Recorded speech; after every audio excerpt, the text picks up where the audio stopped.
Good afternoon to all the viewers. And today we are on the fourth day of Navratri.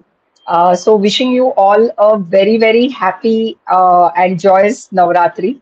I hope you are also enjoying our talks because you can always watch them when you have some free time. But nevertheless, we are enjoying it ourselves. And the enjoyment coming from within is something, that is the happiness which you can pass on to people. It's contagious. Today on the fourth day,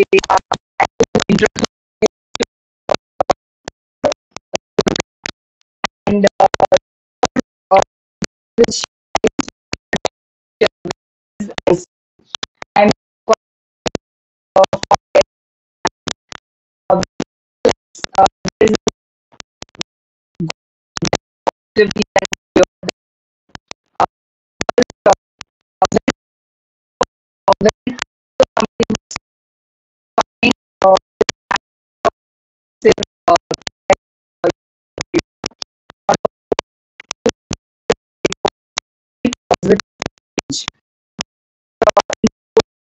when uh,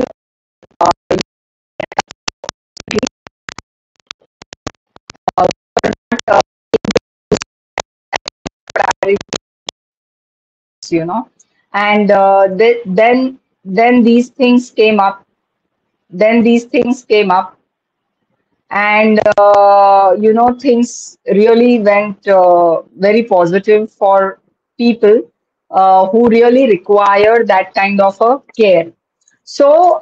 Intensive care unit is a place where, yes, if I'm bang on, then it is a very stressful place for the patients, for the doctors, for the relatives, and for the entire management. I can definitely say that, and especially the staff which is allocated for this unit. You can imagine the level of stress the person is going through.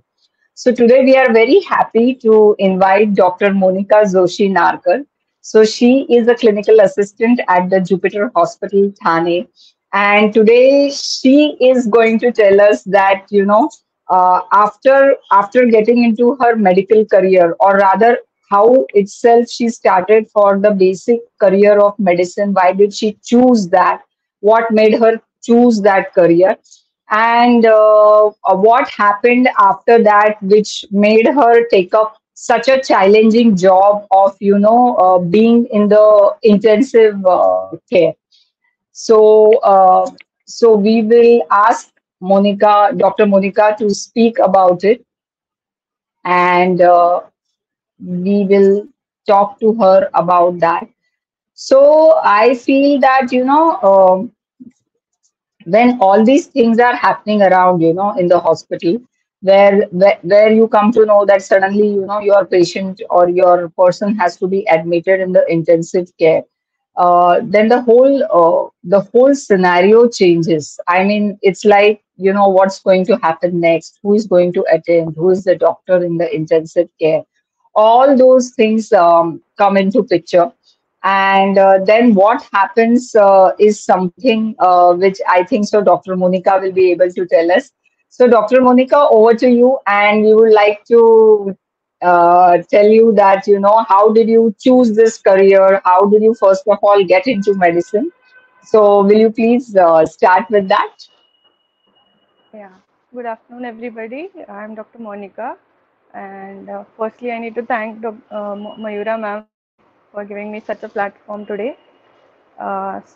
Basically, right now, I'm working in the critical care unit in Jupiter Hospital, Thane, and I'm also an AHA certified instructor for via the American Heart Association for basic life support, advanced life support, and pediatric life support. So, how I got into this field is since school, I was always inclined towards becoming a doctor, and thanks to my parents that I am a doctor today. I hope I'm audible. Hello.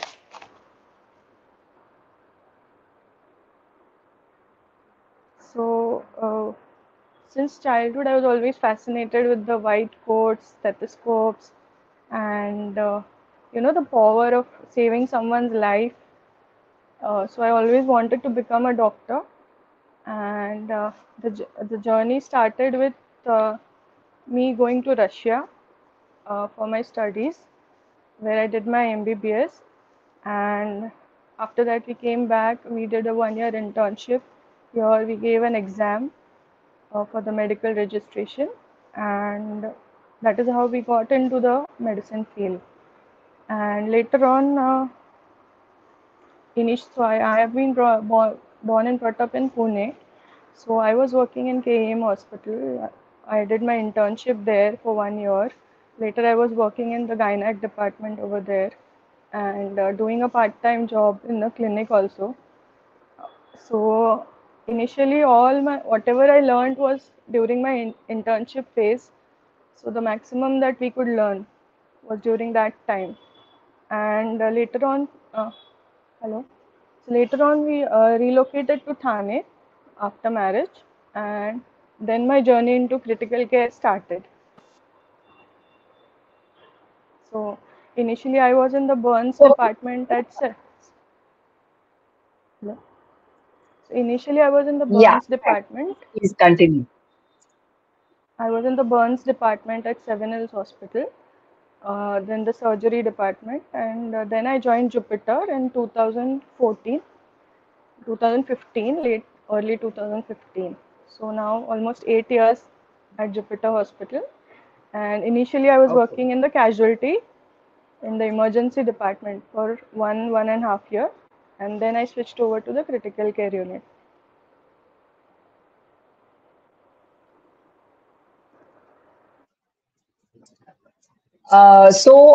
What I'm seeing, the progression in your career is that you have always been into a kind of a scenario which is quite a emergency kind of a scenario. Because when you said, the burns department and the emergency department, so these are places which are full of hush bush. I mean, anything, anywhere, anytime is required. And I can understand there's a lot of emotional turmoil also which you go through when you get these kind of emergencies around. So what was that trigger that, in spite of having a medical background, and where females always have a tendency, or rather, because it's a little bit of a family management which they have to do, they always try to choose a option where they are not required 24 by 7. But in your case, what was that trigger which made you take up this challenge? So when I was working in Jupiter, a lot of patients used to come, suicidal patients, burn patients. And when we saw our efforts, putting efforts and saving their lives, so that adrenaline rush was something else. Then I decided that this is what I want to do. So yeah. Okay. So, So this was something which doctor was trying to tell us, that looking at the patients and looking at their emergency situations, when you used to save lives in such emergency situation, it was a different adrenaline rush which the doctor used to get. And yes, in many cases, I have seen that, when you see the actual scenario, I mean, the actual case which is happening, and when there is immediate action taken on it, which generally happens in this kind of emergency units, if a patient's life is saved, then I think so. I don't think so. There is anything better in the world than saving one life, So, definitely, that triggered you to get into this scenario. But then, how does it go on now? Because now, again, after COVID, so many things have changed. Okay. We are now completely into a social media kind of a scenario. So now, when you are managing things, how do you feel? It was during the COVID, the emergencies handled during the COVID, and the challenges you face being a woman in such a emergency kind of a scenario.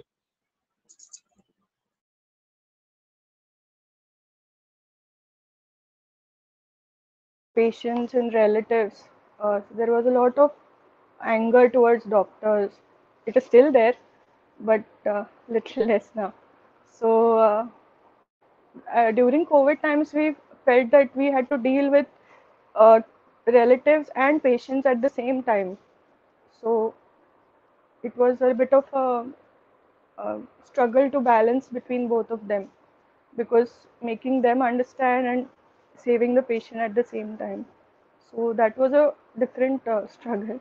And along with wearing all the PPEs, 13, 14-hour shifts. So it was a struggle. Yeah. So these were your struggles on the workplace. If I may have to ask you that while you were handling this on your workstation, on your workplace, what was the scene at home? Because as a working woman, it is always going back home and again managing the emergencies in the house too. And for a woman, I can always say, I mean, I always jokingly say that, the 24 hours of the day for managing house are always less for any woman, whether she is working or whether she is not working. So then, in that case, today in your job, how do you manage the challenges at home front? So luckily, I have a very understanding husband who has stood by me like a rock. Uh, so he's my supportive pillar. So basically, when COVID struck, my baby was hardly, I think, 1.5 year old. Um, so it was a bit of a challenge going to work and coming back. But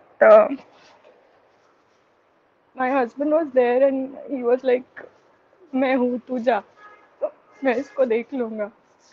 So I'm sorry I got a little teary eyed.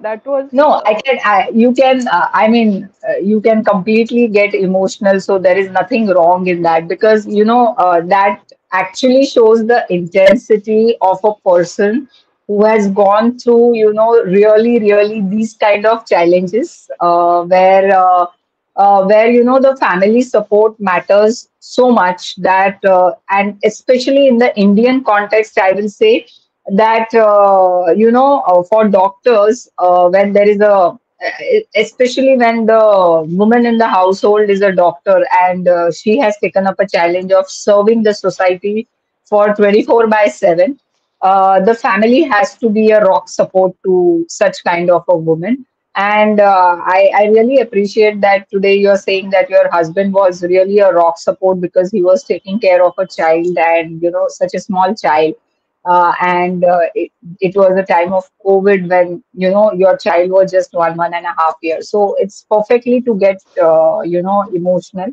Absolutely no issues about it.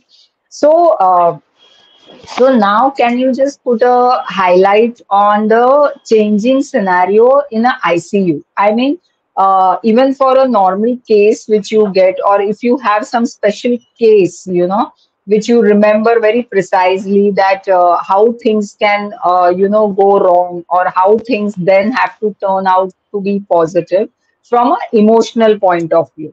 So you can tell us some example if you have some. so basically now relatives have become more aware.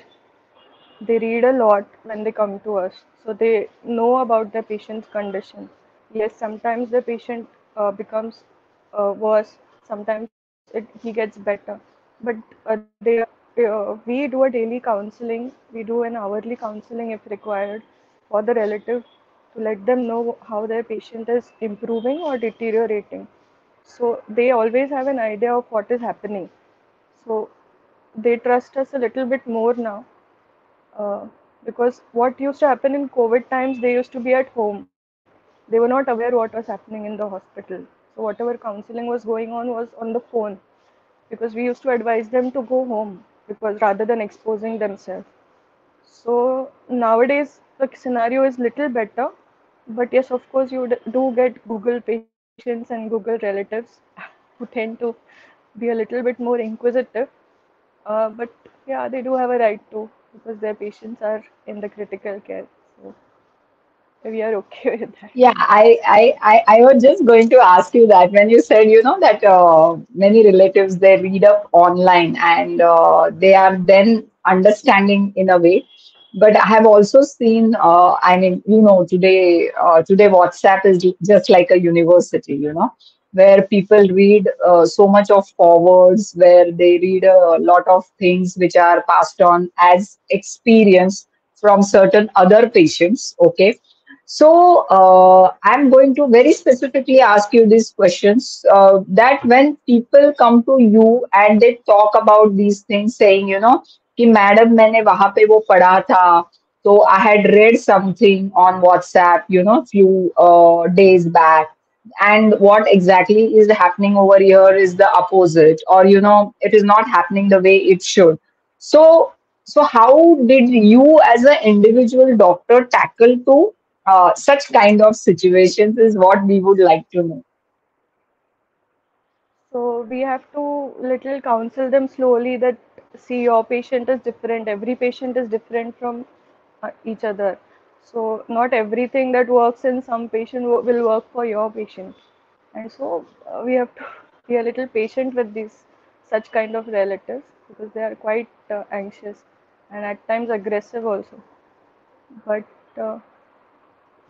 we hope for such patients we do frequent counselings, and we let them know how their patient is every now and then, so they are a little bit at peace when they see their patient and they are fine with. Do you, if I may ask you, is it that in a day's time or in a day's shift or even in the night shift, it is how many number of people you have to counsel per day? Uh, we have a total around 5 ICUs in the hospital. So number of beds differ in all hospitals. On an average, there are 10 to 12 beds in one ICU. So 12 patients, and other than those 12 relatives which we counsel daily, there are visitors coming along all the time. So them also. Okay. So Then now this is what sometimes I want the, yeah. the relatives have some doctor relatives, so then we have to talk to them also on the phone, explain them the condition of the patient. Condition. Correct. So, Yeah. this is the point which I wanted to highlight for the viewers that imagine that in the house, I mean, any family, today we stay in a nuclear family. We are a four-member family or a three-member family, okay? Max to max five-member family if there is a senior citizen in the family, and tackling those four people or five people who are a part of our life every day itself is such a big challenge for a woman, who is at home. And imagine what doctor is trying to say, that she has to counsel at least 10 to 12 people per day. Okay, so the word counseling, I mean, sounds so easy, and so I mean, people just feel that it's part of a job.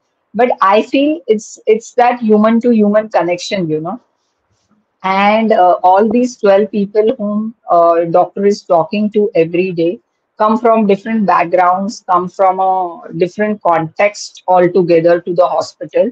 The intensity of everyone's problem is so different. The demands are so different. So I can imagine that when somebody is talking to such 12 people every day, going back home, and at home there is another set of people whom you have to deal with.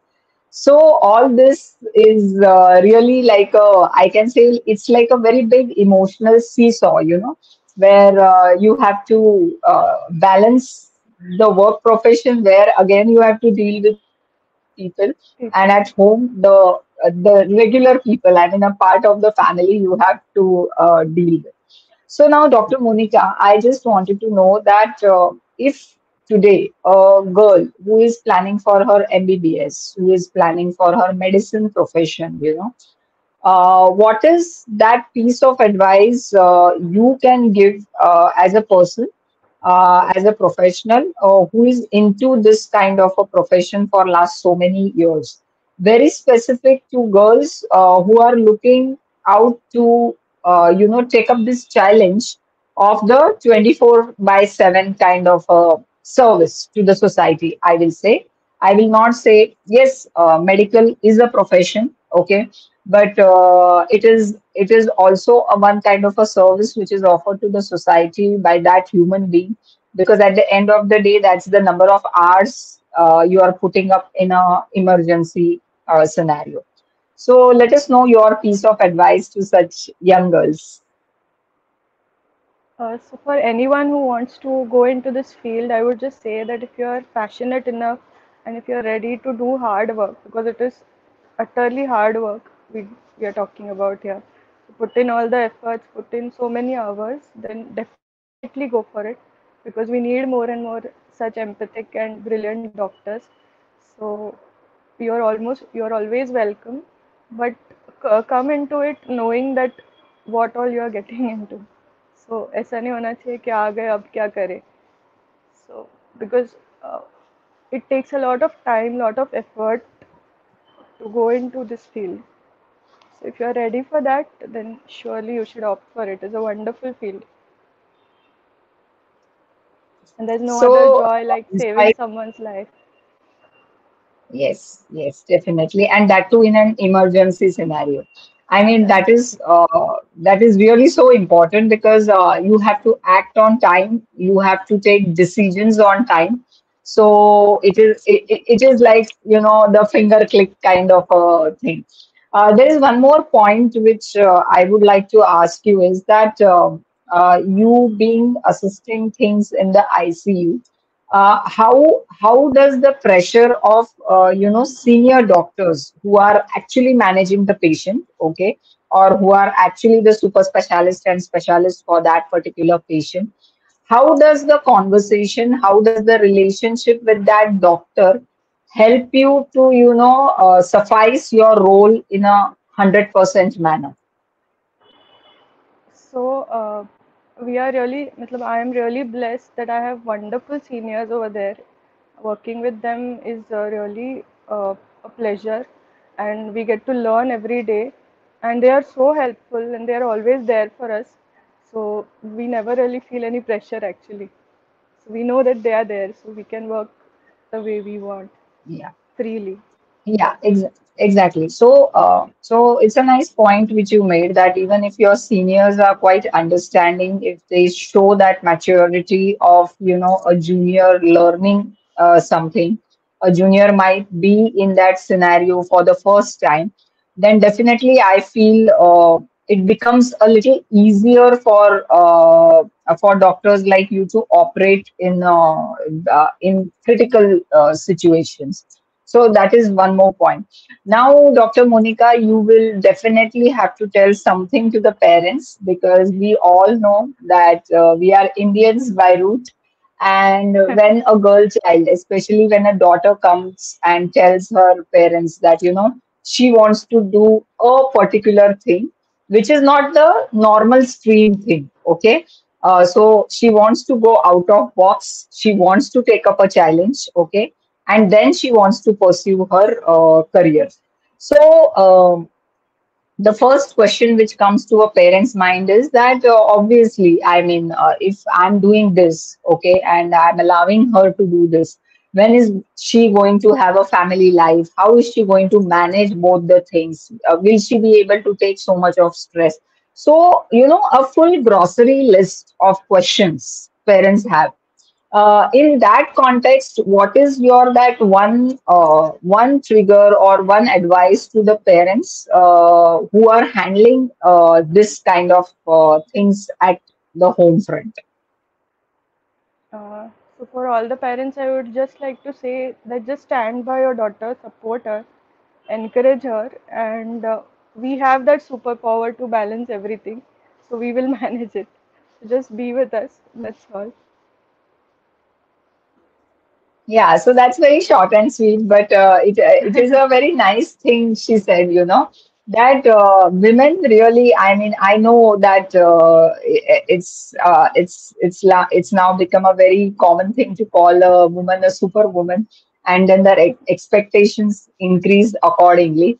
But nevertheless, yes, like Dr. Monica said, we do have those kind of superpowers, and I too believe in that. In spite of being a working professional for a few years in the corporate, I think that yes, we have something special in us, which helps us take up certain things, try it out, and try to get to that positive goal which we have as a vision.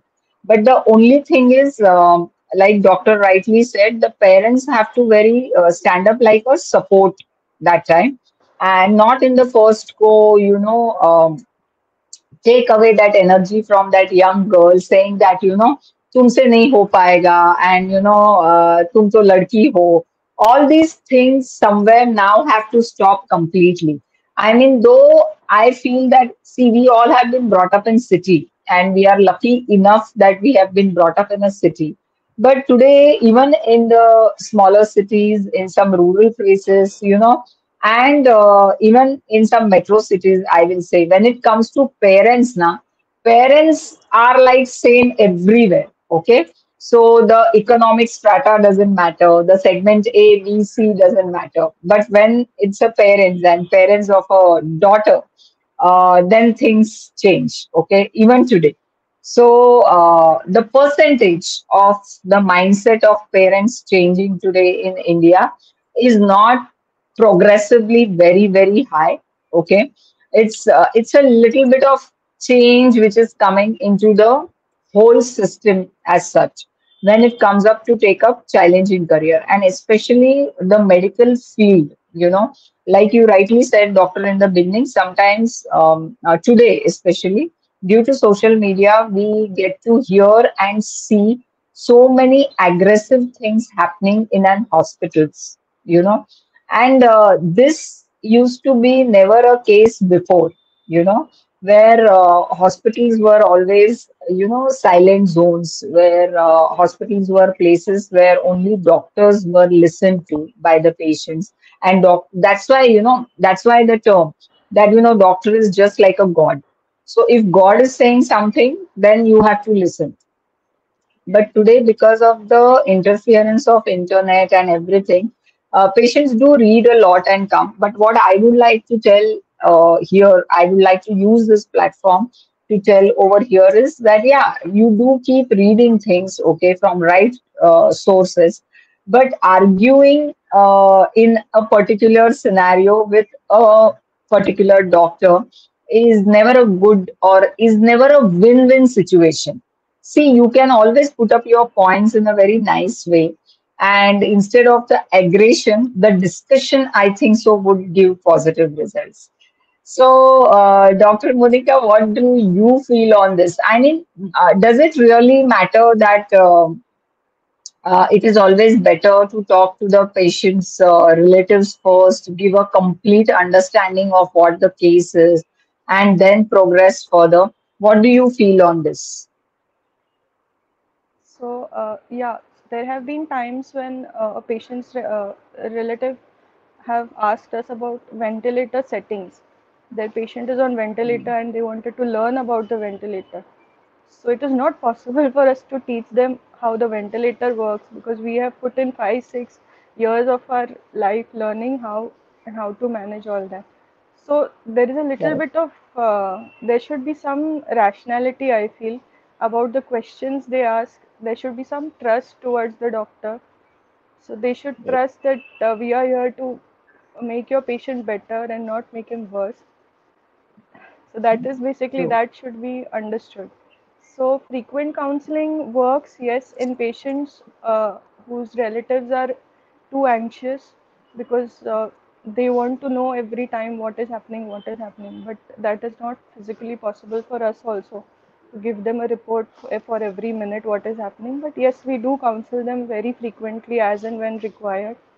Whatever possible critical scenarios can arise, we prime them for it when they get their patient into it, so that ऐसा नहीं होना चाहिए कि अरे अभी तो ठीक था अभी ऐसा कैसे हो गया.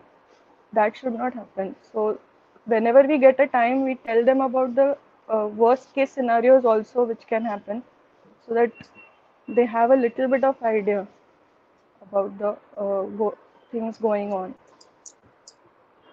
Correct. So definitely, I will say that, I mean, things are not easy for you guys because I can imagine, I mean, telling a patient about the negative, the flip side of their about their patient. So definitely, it's a very unique thing to explain also, because then you have to use a lot of positivity in whatever you are saying, and many a time there are a lot of unrealistic situations which do occur. So it's definitely, I can say that it's also a little bit of drama acting, and I mean drama and acting in the sense that because at that moment the patient's relative getting pacified is so critical, because that is going to change the whole thing which is happening over there. So I feel you guys are like excellent people when it comes to meeting these kind of different people, and they come from such varied backgrounds, and I'm sure sometimes even the language and everything matters a lot. I'm sure about it. So, anything special which you would like to put up over here? We would like to know. So nowadays, as I told you, I am a certified instructor for basic life support and advanced life support. So we try and go to different schools, different societies, the IT offices, and we make them aware of what can be done in if someone collapses in front of you, the first aid that is to be given. So the more the awareness you create, I think the less chaos it will be. So we try and do that, especially nowadays after COVID. It is very, very important that you know what is to be done and when it is to be done. So recently we conducted Correct. a session at Goenka School for first aid for Oh, children, and we go to other nice. corporate offices and everywhere just to create awareness about this, so that at least basic life support everyone should know, so that until we come to rescue you, you should know how to save a person's life. That is the basic goal. Oh wow, that's really nice. I mean, at school level, if these kind of education is given at school, college, or type, so I think so it's the right age also for them to grasp all these things, and it is also a very genuine thing which is required. I mean, more than the fire extinguishers and everything, which is just put up Right, as a right, I mean, put up just as a this thing in the buildings. It is more important to understand that how, in a real life situation, in a real crisis, a life can be saved if given that kind of a first aid. So that's really superb. So this initiative of going to schools and colleges, so you lead those initiatives, right? yeah. No, we go through Jupiter Hospital. So we Correct, huh? conduct this Correct. through Jupiter Hospital, and we have a team of three to four instructors who are just People. like me. Two of Okay. them are my immediate seniors in the ICU. So we Okay. have a wonderful Okay. team, and Okay. through Jupiter we go and conduct these sessions when and wherever they are needed. And can you tell us at least one experience, means what is the after you take these sessions in schools, what is the feedback? I mean, what kind of a feeling and what kind of a feedback you get from the students, especially? Uh, so, actually, these are very basic things which are not taught in the school. So, I think when we conducted this session we conducted at Goenka was for teachers, and so they were very happy actually at the end of the session that they did not know small things which could be done immediately if a small child collapses or something like that. So I think every person after the session comes out more confident that yes, he can do something to save a life. Yeah, that's what I wanted to hear actually, because these are not things taught in your books or in your school. I mean, as Right. a topic, these are not topics which are taught especially in the Indian schools. And I'm sure the teachers must be feeling a little elevated also because saving somebody, or rather getting a student out of a panic situation is so important for a teacher. So that's great, Dr. Monika. It was great talking to you. And this thing which you are doing of, promoting this knowledge of saving life through a first aid in crisis, okay, is, I feel, I mean, it's like a cherry on the top of whatever all other things which you do.